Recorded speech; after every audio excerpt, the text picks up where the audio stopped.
بسم الله الرحمن الرحيم. اللهم صل على محمد وآله الطيبين الطاهرين. نشكر الأخوة في موكب عابس من هذا المكان الطاهر، هذه الحضرة المقدسة، وبعد جهود المنبر للأخوة في هذه الجهود الطيبة، وحقيقة مفخرة. والآن أنا كنت في قناة الأنوار، وكان لقاء للسيد نصرات قشاقش وذكركم بالاسم، قال يوجد أخوان في هاي المنطقة البعيدة ويقومون بهذا النشاط.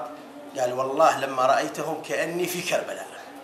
فهذه مفخرة، والله مفخرة حقيقية، وإحنا يعني كلش سعيدين بأن نشوف أخوة في هذه الأماكن، في ألمانيا، في دول أبعد من ألمانيا، نشوف صوت الحسين واصل لهذا المكان. والله نحس بجهودنا بأن فعلا دا تثمر، المنبر دا يثمر، الأخوة الخطباء دا يجيبون نتائج. وأنا إن شاء الله أتعهد أمام الحسين للأخوة في هذا الموكب أن أي خطيب، أي شخصية يحتاجوها يتصلون بي، أمن وصولها إلى الموكب لخدمات الموكب. وأسأل الله التوفيق للجميع، والصلاة على محمد وآله الطيبين الطاهرين. اللهم صل على محمد وآله. الله يحفظك.